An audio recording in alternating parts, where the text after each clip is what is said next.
Okay everyone, once again welcome you all at Lokesh sir unlimited study zone. चलिए start करते हैं अब अपना नया टॉपिक। आज हम स्टार्ट कर रहे हैं नेक्स्ट चैप्टर अपना टेरेस्ट्रियल मैग्नेटिज्म, या इसे आप कह सकते हैं जियो मैग्नेटिज्म। Okay,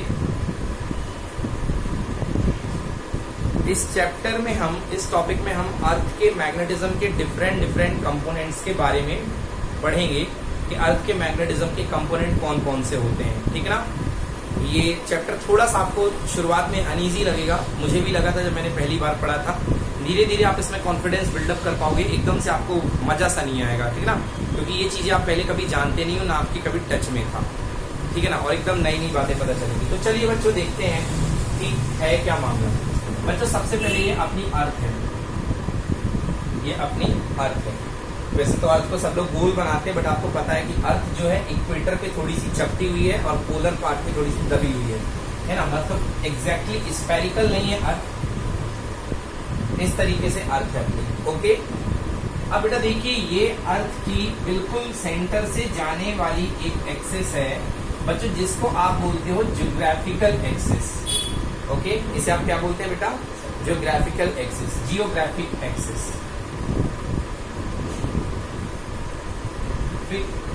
axis. बेटा ये ऊपर की तरफ है नॉर्थ पोल आपका, और इधर की तरफ है आपका क्या? South pole. ओके, एक तरफ आर्कटिक है और एक तरफ अंटार्कटिक। दो कॉन्टिनेंट जो आप पढ़ते हो जहां पे हमेशा बर्फ रहती है। क्लियर हुआ ना? ये दो पोल है बेटा, इसके अराउंड अर्थ घूम रही है कंटिन्यूअसली। इसके अराउंड अर्थ जो है कंटिन्यूअसली घूम रही है। ठीक है बेटा। सो ये इसका नाम है नॉर्थ ज्योग्राफिक और ये है साउथ ज्योग्राफिक। क्लियर बच्चों? अब देखिए, अर्थ के जो एक्सिस है उससे हट के अर्थ का ये माना गया है एक मैग्नेटिक एक्सिस। यस, तो करीब 11 डिग्री के आसपास का फर्क है, 11 पॉइंट समथिंग डिग्री का फर्क है बेटा। और यहाँ पर अर्थ की जो एक्सिस जाती है, ये अर्थ का मैग्नेट जो है इस तरफ रखा हुआ है। ये एक तरीके से अर्थ का मैग्नेट यहाँ पे रखा है, एक बड़ा सा मैग्नेट है। तो अर्थ अपना मैग्नेट फॉर्म करती है बेटा। ये जिस तरफ ज्योग्राफिक नॉर्थ है उस तरफ बनता है मैग्नेटिक साउथ, या you can say south magnetic, south magnetic. और जिस तरफ ज्योग्राफिक साउथ है उस तरफ बनेगा नॉर्थ मैग्नेटिक, नॉर्थ मैग्नेटिक। समझ में आया बच्चों? North magnetic. अब देखो होता क्या है यार, होता ये है कि जब आपके पास जो कंपास होता है, जैसे समुद्र में बहुत सारे लोग, वास्को डी गामा भारत आया है ना, कोलंबस अमेरिका गया, ये सारे लोग सर्च करते हुए आए थे। तो ये लोग नॉर्थ का डायरेक्शन और साउथ का डायरेक्शन कैसे पता करेंगे? आप पहले चीज तो ये सोचिए कि क्या उनका मैग्नेटिक कंपास ही होता, वही चुंबक वाला ही कंपास होता था। तो मैग्नेटिक कंपास जो था वो किस एक्सिस पे काम करता था? ज्योग्राफिक एक्सिस पे कि मैग्नेटिक एक्सिस पे? मैग्नेटिक एक्सिस पे। भाई ज्योग्राफिक थोड़ा ना कोई अट्रैक्टिव प्रॉपर्टी शो कर रहा है, वो किसको शो करता था? वो मैग्नेटिक एक्सिस पे। Any problem? तो वो मैग्नेटिक एक्सिस पे जाया करता था। अब देखिए वो काम कैसे करता था। ये आपके पास मैग्नेटिक कंपास है, ये मैग्नेटिक कंपास का ये जो एंड है, ऊपर वाला जो एंड है जिसको मैंने कलर कर दिया है, इसे कहते हैं हिंज करना। ये मैंने जो शेड कर दिया है बेटा, ये कौन सा पार्ट है? नॉर्थ पोल है। ये मैग्नेट की नॉर्थ निडल है, मतलब ये उत्तर दिशा को दिखलाएगी। किसको दिखलाएगी? उत्तर दिशा को, नॉर्थ को दिखलाएगी। बेटा इसका अट्रैक्शन देखिए किसकी तरफ है? मैग्नेटिक साउथ की तरफ है कि मैग्नेटिक नॉर्थ की तरफ है? मतलब ये किसकी तरफ जाके ठहरेगी? मैग्नेटिक साउथ की तरफ। मतलब इसकी दिशा में कहीं ना कहीं साउथ मैग्नेटिक होगा, तभी तो ये इसके प्यार में है। बोलो हाँ, डन ना? ये मैग्नेटिक साउथ इसकी तरफ जाएगी। अब मैग्नेटिक साउथ की तरफ थोड़ी दूर में ही कौन बैठा हुआ है? Geographic north. क्या बैठा हुआ है? Geographic north. आया समझ में? मतलब अल्टीमेटली आप जो है कहां पे जाके पहुंचोगे? Geographic north. तो जाना भी नॉर्थ की तरफ था, तो नॉर्थ एंड जिस तरफ पोल करेगा ज्योग्राफिकली, क्योंकि हम चलना फिरना तो ज्योग्राफिकली करेंगे ना भाई, ठीक है ना। मगर इसका दिखना किसकी तरफ है, मैग्नेटिक की तरफ। तो जहां मैग्नेटिक बैठा वहां पर कौन बैठा हुआ है, ज्योग्राफिक। ये बात आपको पहली बार पता चली ना आज, ऐसा होता है, समझ गए ना। चाइनीज लोग जो थे वो अपनी गाड़ियों, सबसे पहले उन लोगों ने ये डायरेक्शन कंसेप्ट डेवलप किया था चुंबक को लेकर के आने जाने का, समझ गया ना। तो इसलिए इसको बोलते, क्योंकि जहां बर्फ में वो स्लेज गाड़ियां चलती रही हैं, तो इस वजह से इसको बोलते रहे लीड स्टोन। क्या बोलते रहे, बाद में इसका नाम पड़ गया लोड स्टोन, वो गड़बड़ हो गया। एक्चुअली कहीं मैंने एक कहानी सुनी थी, तो वो क्या किया करते थे कि चाइनीज लोग कुत्ते वाली गाड़ियां बनाते थे, स्लेज, समझ गए ना। और स्लेज में क्या किया करते थे, बहुत सारे कुत्ते लगा करते थे, और आगे क्योंकि वो नॉर्थ साउथ में रहता था, तो उनको पता रहता कि हमें नॉर्थ में जाना है, तो वो ऊपर वो मैग्नेट का पत्थर टांग करके उसके साथ वो डाल दिया, मांस के टुकड़े टांग देते थे, मांस के टुकड़े। तो जैसे जैसे वो पत्थर नॉर्थ की तरफ जाता रहे, क्योंकि पत्थर नॉर्थ और साउथ में जाएगा, तो जैसे वो जाता था तो वो मांस का टुकड़ा भी लटका रहता था, तो वो कुत्ते भी रफ्तार से उसको पकड़ने के लिए हमेशा भागते रहते थे कि अब पकड़ में आएगा, अब पकड़ में आएगा। तो उससे उनको डायरेक्शन मिलती जाती थी, समझ गया ना। तो चाइनीज ने इसका नाम दिया था लीड स्टोन। लीड मतलब जो लीड करे, जो दिशा दिखाए। लीडर क्या करता है, जो दिशा दिखाता है ना। तो ये लीड स्टोन का नाम पड़ा। चलो खैर इतनी बात हो गई बेटा, ये हो गई। अब देखो ये हो गया, ये नॉर्थ मैग्नेटिक है, ये साउथ मैग्नेटिक है। अब बनेगा मैग्नेटिक फील्ड, ठीक है ना बेटा। ये कहलाएगा मैग्नेट का इक्वेटर। ये वाला क्या कहलाएगा, इक्वेटर। क्या कहलाएगा, इक्वेटर, समझ गया ना। अब मैग्नेटिक फील्ड कैसे जाएगा बेटा, यहां से नहीं जाएगा, कोई मतलब नहीं है इससे। ये तो सिर्फ जमीन का टुकड़ा है ना। ये तो जमीन रखी हुई सिंपल। मैग्नेट ये रखा हुआ, मतलब एक बड़ा सा मैग्नेट अर्थ ने बना रखा है अपने अंदर। क्यों बना रखा है, क्योंकि अर्थ के अंदर सारे मेटल है मोल्टेन अवस्था में, है ना कि नहीं। कोर में अर्थ के मेटल है, जब वो घूमते हैं तो क्या जनरेट करते हैं, इलेक्ट्रॉन रिवॉल्व करता है, बोलो यस। और आपको मैंने बताया था जब किसी सर्कुलर पाथ में इलेक्ट्रॉन रिवॉल्व करेगा तो एक तरफ साउथ जनरेट करता और पीछे तरफ नॉर्थ। तो मैग्नेटिक पोल जनरेट करेंगे, मैग्नेटिक मूवमेंट जनरेट करेंगे ना। तो यही कारण है कि एक मैग्नेटिक मूवमेंट जनरेट करता है, जिसके कारण अर्थ एक बड़े मैग्नेटिक जैसे बिहेव करती है। आए बट मेरा समझो। चलो तो ये है नॉर्थ, और ये घूमते हुए ये साउथ की तरफ फाइनली मैग्नेटिक फील्ड इस तरीके से ट्रेवल हुआ। समझ में आ रहा, ऐसा डायग्राम आपकी बुक में बना होगा बेटा।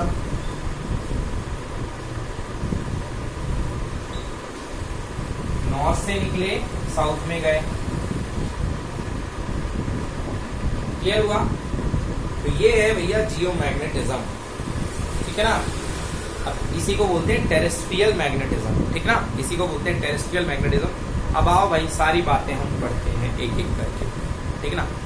सारी बातें धीरे धीरे एक एक करके पढ़ते हैं। नंबर 1 सबसे पहली बात है ज्योग्राफिक एक्सिस। ज्योग्राफिक एक्सिस तो भाई बहुत सिंपल है, ये दिख रही है ज्योग्राफिक एक्सिस जो आपने शुरुआत में बनाई थी आपकी अर्थ की। ये जो गई थी ये क्या थी, ज्योग्राफिक एक्सिस। ये जो गई थी उल्टी बना दी इस तरफ, ये थी मैग्नेटिक एक्सिस। क्या थी ये, मैग्नेटिक एक्सिस। तो पहले डेफिनेशन ज्योग्राफिक एक्सिस की बोल देता हूं। First, geographic axis is a straight line passing through the geographical poles of the earth and it is the axis of rotation of the earth. तो भैया एक्सिस इसी के अलोंग अर्थ रोटेट करती है। देखो मैंने डायग्राम बनाया, अर्थ इसी के अलोंग रोटेट करती है। नेक्स्ट बात करते हैं ज्योग्राफिक मेरिडियन, ठीक है बेटा। ज्योग्राफिक मेरिडियन, तो ज्योग्राफिक मेरिडियन क्या होता है बेटा, ये देखो ये अर्थ की एक्सिस है, ये अर्थ की एक्सिस है। अर्थ की एक्सिस के परपेंडिकुलर आप एक प्लेन डिसाइड करो, फटाक ऐसे रख दो। एक बड़ी सी प्लेट ले लो, वैसे प्लेट छोटी होती है ना, एक बड़ी सी प्लेट ले लो और उसको अंदर जान दो बोर्ड फाड़ करके, तो आपको एक ऐसा दिखेगा प्लेन, दिखेगा ना ऐसा प्लेन, है ना। तो that is called geographic meridian. तो ये मेरिडियन क्या होता है बेटा, जस्ट प्लेन होता है। तो ज्योग्राफिक मेरिडियन, क्लियर हुआ। Geographic meridian at any place is the vertical plane passing through the geographic north and south pole of the earth. Clear हुआ? Yes. Next है geographic equator. Geographic equator बताते हैं। geographic equator is a great circle on the surface of earth in a plane perpendicular to the geographic axis. All the points on the geographic equator are at equal distance from the geographic poles. geographic equator क्या कहती है? ये बेटा मान लो अपना अर्थ है, ये अलग अलग आपने इन पे आप सर्किल डिजाइन करो, ये देखो डिजाइन किया। अब ये नॉर्थ पोल है, तो जितनी दूरी ये जैसे अर्थ है, ये मैंने सर्किल डिजाइन किया, तो नॉर्थ से जितनी दूरी यहाँ आएगी उतनी दूरी यहाँ आएगी, उतनी दूरी यहाँ आएगी, उतनी दूरी यहाँ आएगी। क्यों भाई? स्फेयर है ना, तो ये हो गया, तो ये कहला गया एक इक्वेटर, ये कहला गया दूसरा इक्वेटर, ये कहला गया तीसरा इक्वेटर, ऐसे सारे के सारे इक्वेटर। तो ये क्या कहलाते हैं बेटा? Geographic equator. आया समझ में? नहीं आया? क्लियर ना? So once again I am reading geographic equator. What is geographic equator? It is a great circle on the surface of the earth in a plane perpendicular to the geographic axis. All the points on the geographic equator are at equal distance from the geographic poles. आया ना? Next बच्चे, magnetic axis. Magnetic axis क्या होती है बेटा? ये clear है, आपको दिख रही है? ये क्या है? मैग्नेटिक एक्सिस, जो कि मैग्नेटिक पोल्स को, इमेजिनरी लाइन जो मैग्नेटिक पोल्स को मिलाती है। It is a straight line passing through the magnetic poles of the earth. Okay बेटा, अब सवाल उठता है कि मैग्नेटिक एक्सिस और ज्योग्राफिक एक्सिस के बीच का एंगल कितनी डिग्री है बेटा? ये लगभग 17 डिग्री के आसपास है। ओके है ना, nearly angle is 17 degree. Clear ना? तो ये हो गई मैग्नेटिक एक्सिस। अब बेटा हम बात करते हैं मैग्नेटिक मेरिडियन। ज्योग्राफिक मेरिडियन तो देख लिया, अब हम मैग्नेटिक मेरिडियन की बात करते हैं। तो magnetic meridian at any place is the vertical plane passing through the magnetic north and magnetic south pole of the earth. अब तुम यदि अर्थ की फॉर्म में देखना चाहते हो तो देखो क्या, ये बेटा अर्थ थी, आपने ये ज्योग्राफिक एक्सिस बनाई थी, इसी की डायरेक्शन में आप एक कॉपी का पेज ऐसे डाल दो तो क्या बन जाएगा? वो ज्योग्राफिक मेरिडियन। ये मैग्नेटिक एक्सिस है, बोलो यस। इसी के डायरेक्शन में आप एक प्लेन डाल दो तो वो क्या बन जाएगा? Magnetic meridian. क्या बन जाएगा? Magnetic meridian. मैं आपको यहाँ से दिखा रहा हूँ इतने की डायग्राम, इतने की पिक्चर मैं आपको दिखा रहा हूँ है उस प्लेन की, क्योंकि बहुत ज्यादा 3D है तो डायग्राम में पूरा तो नहीं एक्सप्लेन कर पाऊंगा, तो इतने की पिक्चर आपको दिखाने की कोशिश कर रहा हूँ।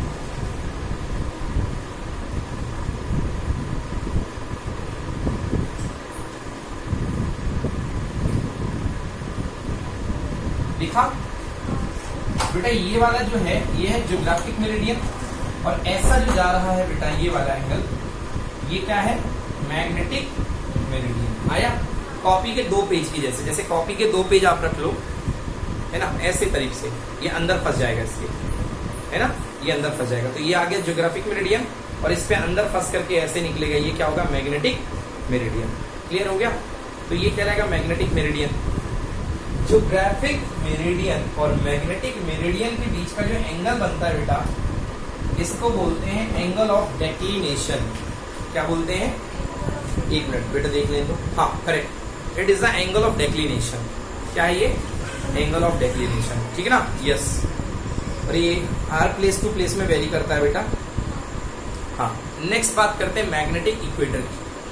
क्या क्या बात कर चुके हैं? ज्योग्राफिक एक्सिस बात कर चुके हैं, मैग्नेटिक एक्सिस बात कर चुके हैं, ज्योग्राफिक मेरिडियन की बात कर चुके हैं, मैग्नेटिक मेरिडियन की बात कर चुके हैं, और ज्योग्राफिक इक्वेटर की बात कर चुके हैं। अब बात करते हैं मैग्नेटिक इक्वेटर की। तो ज्योग्राफिक इक्वेटर क्या था? Great circle. Great circle, okay. क्या पढ़ा था geographic equator? It is a great circle on the surface of earth in a plane perpendicular to the geographic axis. Geographic axis के perpendicular था। अब पढ़ो magnetic equator. It is a great circle on the surface of earth in a plane perpendicular to the magnetic axis. हाँ बेटा देखो, ये मैं geographic वाला कैसा जा रहा था? ऐसा फ्लैट जा रहा था। अब थोड़ा सा यदि मैं इसको टिल्ट कर दूं तो ये भी तो टिल्ट हो जाएगा ना। ये देखो, बोलो आया समझ में? तो ये जितने बनेंगे ये सारे के सारे क्या है? इक्वेटर्स हैं। क्या है? ये सारे के सारे इक्वेटर हैं। कौन से इक्वेटर है? Magnetic equator. कौन से इक्वेटर है? So magnetic equator, it is a great circle on the Earth's surface in a plane perpendicular to the magnetic axis. All the point on the magnetic equator, all at equal distances from the magnetic pole. वहाँ पे geographic वाले geographic पोल से equal distance पे, यहाँ पे magnetic वाले magnetic pole से equal distance पे। यस कि नो? पक्का समझ में आया? चलो बहुत अच्छे। अब आ जाओ बच्चों डेक्लिनेशन की बात करते हैं। अब होगा चैप्टर शुरू असल में, है ना। ये तो सारे टर्म्स आ गए बेटा, ये लिखने को आते कई बार, है ना। कौन क्या होता है बताते रहना, ये तो अच्छी बात है। अब आती है बात डेक्लिनेशन की। अब बेटा एज्यूम आपको करना पड़ेगा, क्योंकि जितना मैं दिखा सकता था आपको बोर्ड पे दिखा दिया। बाकी के लिए भैया जिनको समझ में नहीं आ रहा है वो मेरे नोट्स रेफर करें, मेरे एनिमेशन वाले वीडियोस देख लें थोड़े बहुत, है ना। वो लोग इसको रेफर करें तो थोड़ा बहुत और क्लियर हो जाएगा। एकदम से नहीं बने तो घबराना नहीं है। देखो बेटा, अब अपन पढ़ते हैं डेक्लिनेशन। डेक्लिनेशन बेटा, तुमने देखा एक ज्योग्राफिक मेरिडियन और एक देखा मैग्नेटिक मेरिडियन।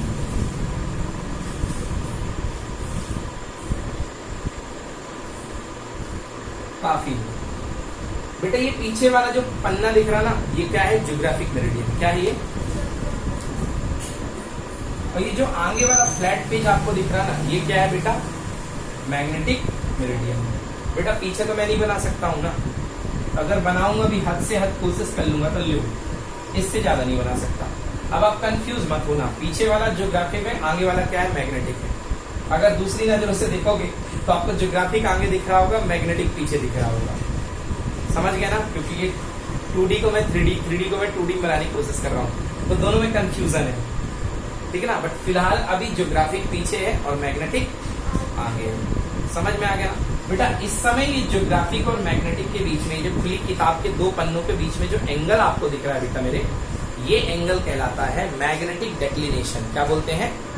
Magnetic declination. तो बेटा डिफाइन करूंगा बच्चों मेरे, इसको डिफाइन करता हूं। The angle between the magnetic meridian and geographic meridian at any place is called declination at that place. The angle between the magnetic meridian and the geographic meridian at the place is called what? Called geographic is called angle of declination at that place. It varies place to place. ये place to place पे vary करता है। समझ में आ गया बेटा? चलो नेक्स्ट, अब हम बात करते हैं एंगल ऑफ डिप की, या इसी को बोलते हैं angle of inclination. Angle of dip की बात करते हैं या एंगल ऑफ इंक्लिनेशन की बात करते हैं। बेटा ज्योग्राफिक को थोड़ी देर के लिए गोली मार दो, अब हमको मैग्नेट में डील करना है। जो किसमें डील करना है? मैग्नेट में, ठीक है बेटा। अब देख बेटा, ये जो होती है, ये जो तुम्हें दिख रही है बेटा, ये है हॉरिजॉन्टल डायरेक्शन। कौन सी डायरेक्शन है?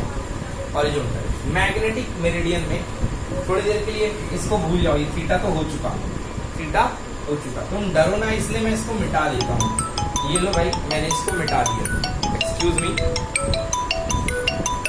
बेटा, मैंने इसको मिटा दिया यहाँ से। ये आपके सामने जो आपको दिखाई दे रही है बेटा, ये है मैग्नेटिक मेरिडियन। बेटा जब भी आप कभी भी डील करोगे ना किसी भी पॉइंट पर, तो वहां पर आएगी एक रिजल्टेंट इंटेंसिटी। क्या आएगी? Resultant intensity. ये है वो resultant intensity B vector. Magnetic meridian पर वो क्या है? Resultant intensity B vector. बेटा बी वेक्टर हॉरिजॉन्टल डायरेक्शन के साथ एक एंगल बनाती है डेल्टा। क्या बनाती है? डेल्टा। इस एंगल को बोलते हैं एंगल ऑफ डिप। सिंपल यदि रटना है तो रट लो, रिजल्टेंट इंटेंसिटी का हॉरिजॉन्टल डायरेक्शन के साथ बनाया हुआ एंगल। समझ में आया? क्लियर हुआ? रिजल्टेंट इंटेंसिटी का हॉरिजॉन्टल डायरेक्शन के साथ बनाया हुआ एंगल। क्लियर हुआ? बन जाएगा ना? इसको बोलेंगे अपन एंगल ऑफ डिप। बस इतना याद कर लो, चाहे समझ लो चाहे जो भी समझो, ठीक है ना? यस, तो ये कहलाएगा एंगल ऑफ डिप। अब तुम समझो बेटा, ये बी है, तो बी का यदि डेल्टा की तरफ डायरेक्शन तोड़ोगे तो कौन सा कंपोनेंट टूटेगा? हॉरिजॉन्टल। कौन सा टूटेगा? हॉरिजॉन्टल। तो बेटा हॉरिजॉन्टल कंपोनेंट में चाहे एच लिख दूं, क्या लिख दूं? एच। तो कुछ लोग बताते हैं एच बोलते हैं, या कभी कभी लोग बी एच भी बोलते हैं। बी का एच कंपोनेंट मैं लिखूंगा बेटा बी कॉस डेल्टा। एग्री की नॉट एग्री? हाँ, और क्या भैया? एच कंपोनेंट हॉरिजॉन्टल कंपोनेंट क्या आ जाएगा? B cos delta. और वर्टिकल कंपोनेंट भी कह लूं मैं, या इसको मैं बी भी लिख दूं बेटा, तो क्या जाएगा? B sine delta. कहाँ जाएगा बेटा? ये यहाँ पे बी भी कह दूं या बी कह दूं? थीटा। ओ डेल्टा डेल्टा, थीटा से तो कोई मतलब ही नहीं है। थीटा कहानी खत्म। समझ में आ गया? Yes. So what is angle of dip? तो बेटा देखो ये हॉरिजॉन्टल और इसको मिला करके ये बनती है रिजल्टेंट इंटेंसिटी। ये हॉरिजॉन्टल है यहां तक और यहां तक क्या है बेटा? वर्टिकल। बी वर्टिकल कह लो या वी कह लो, equal to B sine delta. समझ गया ना? दोनों बातें मैंने लिखा दी। किसी बुक में बी भी मिल जाएगा, किसी बुक में वी मिल जाएगा। समझ में आया ना? देखो बेटा यहाँ से यदि मैं इसको दोनों को स्क्वायर करके ऐड कर दूं तो H square plus V square, horizontal component का स्क्वायर प्लस वर्टिकल कंपोनेंट का square equal to B square cos square delta plus B square sine square delta. Done. That is equal to B square cos square delta और sine square delta का sum कितना हो गया? 1। और ये हो गया H square plus B square. So B equal to under root H square plus, समझ में आया? मतलब जो रिजल्टेंट इंटेंसिटी होती है, एक्सक्यूज मी,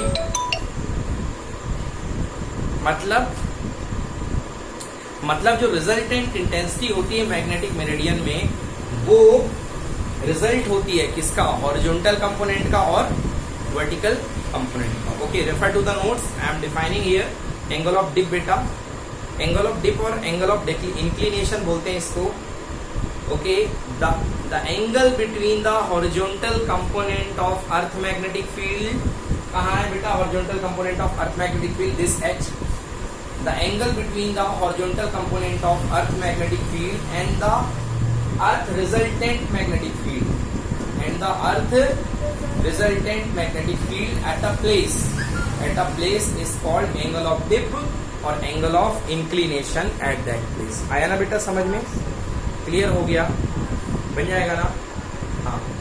अगर आप इक्वेटर्स पर जाएंगे, है ना, अगर आप इक्वेटर पर जाएंगे तो इक्वेटर पर जाने पर ये कंपोनेंट जो है चिपक जाएगा इसके साथ। तो एट इक्वेटर जो हो जाएगा डेल्टा इक्वल टू 0 डिग्री हो जाएगा।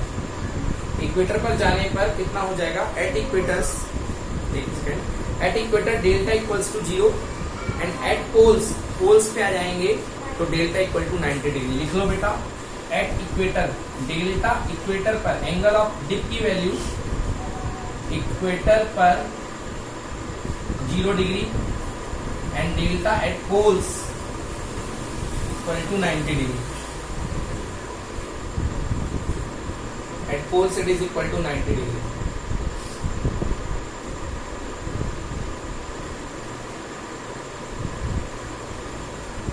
Okay, yes. Next, horizontal component of earth magnetic field, जिसका मैंने नाम दिया है एच या बी एच कह लो। Okay, the horizontal component of earth magnetic field that is equal to B cos delta. Okay, I am reading here the total intensity, open the page, horizontal component of earth magnetic field B H. Read करूं, the total intensity of the earth magnetic field does not lie in any horizontal place, instead it lies along the direction of angle of dip। definitely देखो जो total intensity है it is lying on the direction of delta angle पे लाई कर रही है। हमको horizontal लाने के लिए क्या करना पड़ेगा? इसको ब्रेक करना पड़ेगा। the component of the earth magnetic field along the horizontal at an angle delta is called horizontal component of earth magnetic field। so BH equal to B cos delta, BH equal to B cos delta, this one is horizontal and BV equal to B sin delta and बाकी इसके बाद यही निकाल दिया मैंने, check करो। so B equal to H square plus V square, H को क्या लिख सकते हो? BH, और V को क्या लिख सकते हो? BV। so B equals to under root BH का स्क्वायर प्लस BV का स्क्वायर। बोलो क्या नहीं है सर? सब आ गया? क्लियर हो गया? Any problem? नींद आ रही है?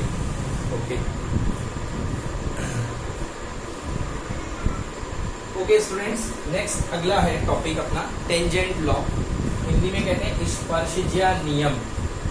ये दो फील्ड को रिलेट करता है। ओके, दो फील्ड को रिलेट करता है। देखो बेटा मैं एक फील्ड बनाता हूं, मान लो एक निडल है,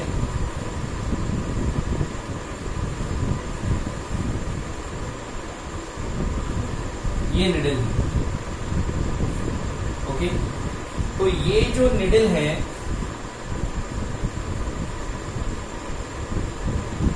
ये किसी डायरेक्शन में ठहरी हुई है, मतलब ये इसका रिजल्टेंट मैग्नेटिक फील्ड होगा बी। ये तो पता है आपको, ये रिजल्टेंट मैग्नेटिक फील्ड होगा बेटा। ये रेड वाला एंड है, रेड वाला एंड किसको दिखाता है? North pole. किसको दिखाता है? North pole. और ये वाला क्या है? साउथ है। तो ये रिजल्टेंट मैग्नेटिक फील्ड इस तरफ, इस डायरेक्शन में ओरिएंटेड है। डिफाइन कर रहा हूं, if a magnetic needle is suspended in a region where two uniform magnetic field are perpendicular to each other.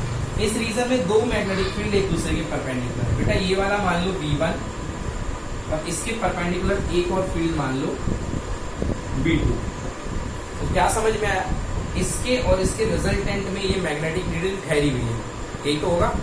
इसके और इसके रिजल्टेंट में ये नीडल ठहरी हुई है। ये एंगल आप सपोज करो थीटा है, ये एंगल क्या है?